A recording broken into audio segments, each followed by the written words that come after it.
Welcome to Web Handling. My name is Dave Roysam. I am super excited to continue our new series called War Stories. In this week's show, I share a story about a thickness scanner which couldn't see the thickness variation caused by a calendar which was responsible for wound roll defects.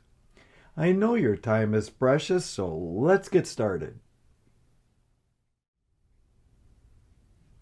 Recall that a war story is a memorable personal experience that we might learn from.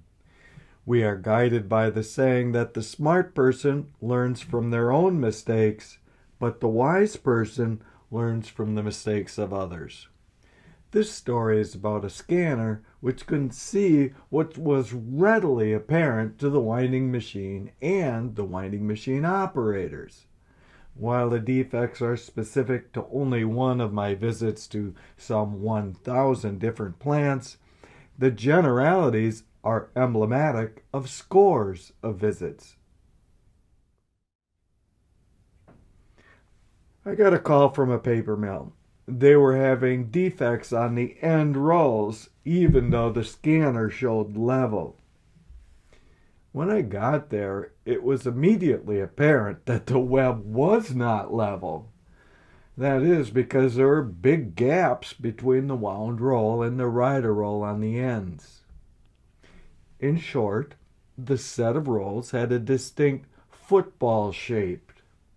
Most everyone in the area, most especially the operators, knew about this, but they ignored it, choosing instead to believe the scanner's claim of level.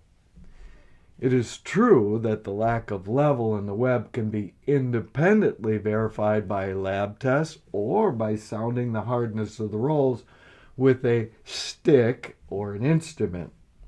However, to consider other evidences is a higher cognitive workload as well as a higher workload period. Everyone has a unique perspective.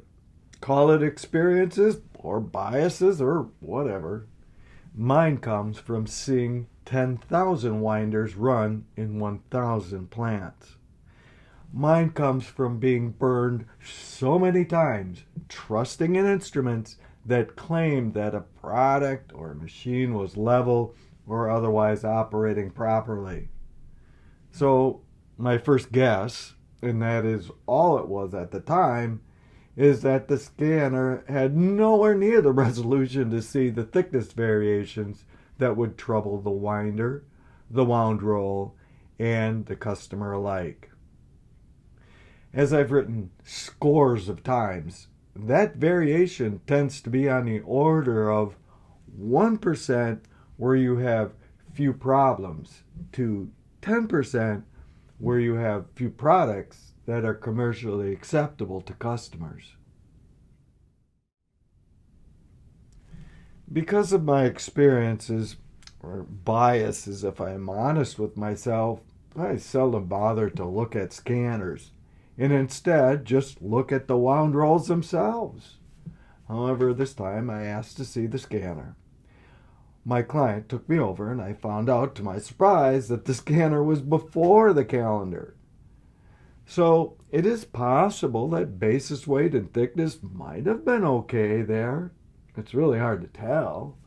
However, what was not okay was that the calendar owned a smile-shaped nip pressure, as we later found out. The next slide might help explain the mechanics. This slide, taken from my award-winning and trademark Web 101 class that's been taken by 5,000 students, is handy, so I use it, even though the details are slightly different. The figure shows the interplay between basis weight, thickness, nip pressure, and in this case, thermal profile used to adjust the calendar roller diameter profile by the tiniest fraction of the thickness of a human hair. In this figure, the incoming web has a level density profile, but the thickness has a smile-shaped profile.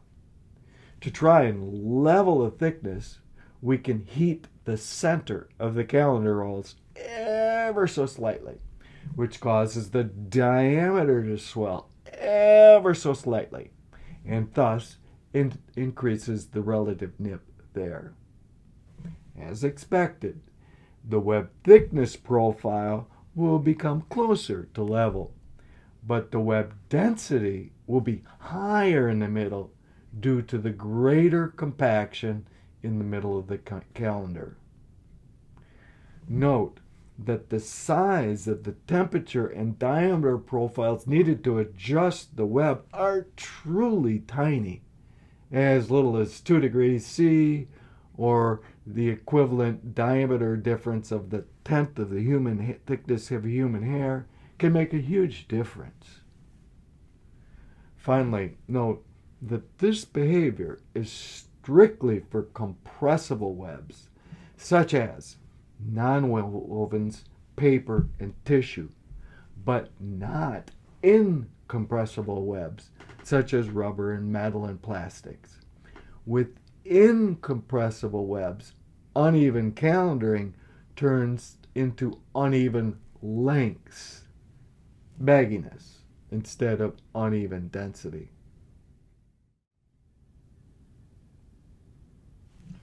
So, what can we learn from this story? The specifics are pretty much unique to paper making. That is, all paper makers should know that the forming section makes basis weight and moisture, and that the calendars modify thickness and density, and that the dryers modify moisture. Knowing these things helps the troubleshooters sort out which element owns the profile problem that you were working on. However, everyone can learn more general things from this story. First, yet again, we learn not to trust instruments when the troubleshooting gets difficult. They are but an indication of reality, not to be confused with reality itself. Second, we learn to listen to the operators and customers and look at the wound roll.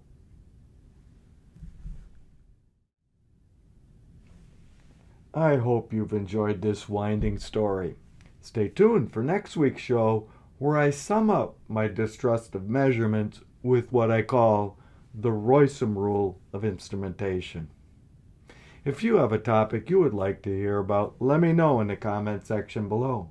If you found any of these stories to be interesting or useful, please like and share and subscribe. See you next time.